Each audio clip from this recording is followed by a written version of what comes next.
هناك ذكريات مريرة كثيرة عن أيام وليالي الاحتلال في ذهن كل قروي، التي لا تنتهي بمجرد الغارات وقصص استشهاد الأبرياء. في واقع الأمر، لا تزال قصص العشرات من هذه الفظائع والأهوال في منطقة زرمت باقية على ألسنة الناس.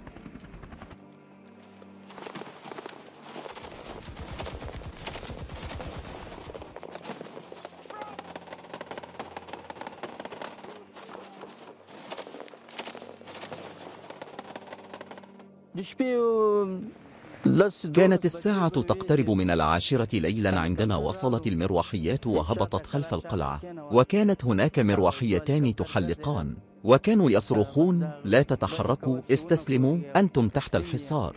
وضعوا السلم وتسلقوا على سطح القلعة، أطلقوا النار وحطموا الباب وحطموا نوافذ المنازل أيضا. لقد جرونا وأولاد عمي خارجا، ولم نكن نرتدي سوى قميص واحد. أخرجونا وقيدوا أيدينا.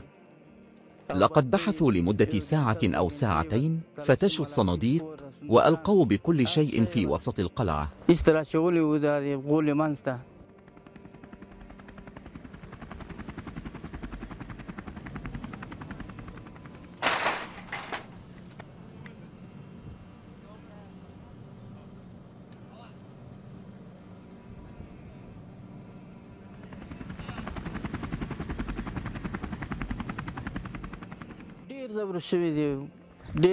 لقد تعرض الكثيرون للقمع واستشهد الكثيرون، وكانوا يضربون الأشخاص العاديين، وكانوا يخرجون الناس ويستشهدونهم. هناك قروينا لقد تم الهجوم عليه. ربما ذهبتم أيضا إلى هناك. استشهد هناك شخصان من بيت واحد، وكانت هناك مداهمات كثيرة وقعت في تلك المناطق.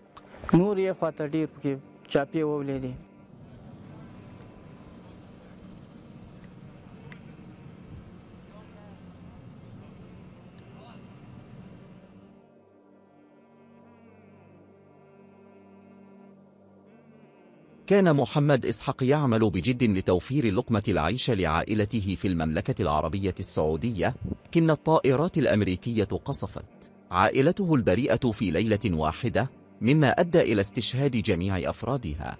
والآن لم يعد لدى محمد إسحاق أحد من عائلته، وهذه المقبرة فقط هي التي يمكن أن تريح قلبه.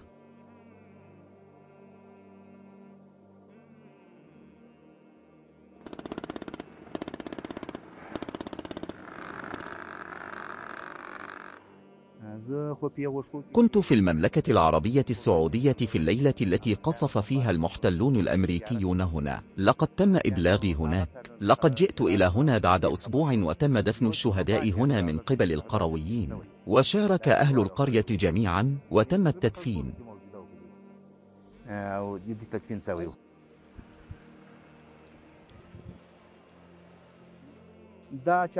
وقعت هذه المداهمة في حوالي 11:10 ليلا. أخي العزيز، بعد 11:10 هاجمونا أولا بهذه الطريقة. قاموا بقصف القلعة بالصواريخ والمدافع.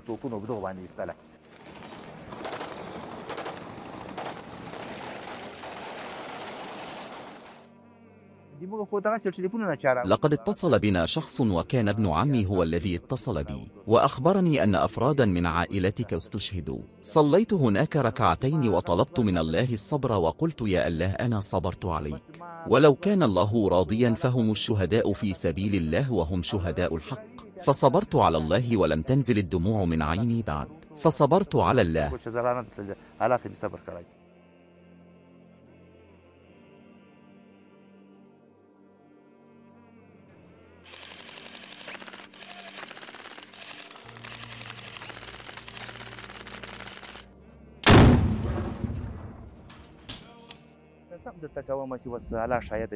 أقسم بالله لك، والله شاهد على ذلك الحال، بأنني لم أنم منذ شهر تقريبا. لم أستطع أن أبسط رجلي. كنت جالسا على السرير لمدة شهر، فكنت أفكر: يا الله، أنا صبرت عليك، ليس لدي خيار آخر. ولم تسقط الدموع من عيني.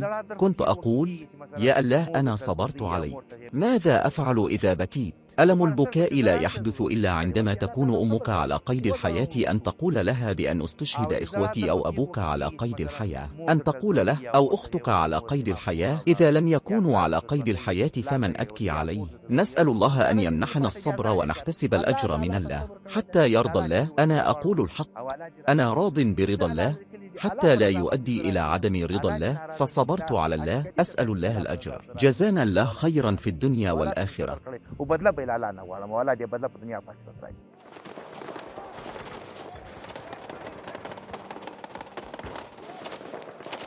ولم توفر جيوشنا الوحشية في أفغانستان النساء وكبار السن، ناهيك عن الأطفال الرضع الذين يرضعون في أحضان أمهاتهم، فقتلتهم بوحشية شديدة.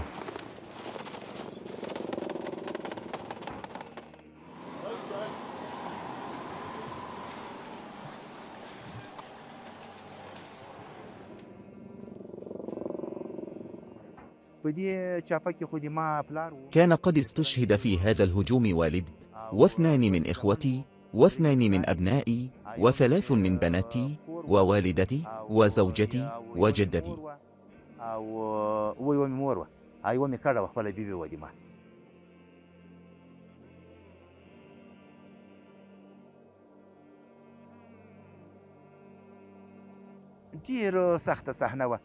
كان المشهد صعبا للغاية، يعني أنه كان صعبا للغاية لدرجة أنه لو قال لي أحد: يا أخي سنقطع لحمك بالكماشات وننقذ عائلتك، كنت سأوافق بالتأكيد. فإذا جاء أمر الله فصبرنا، ماذا سنفعل؟ فنصبر على الله، نحن راضون عن الله.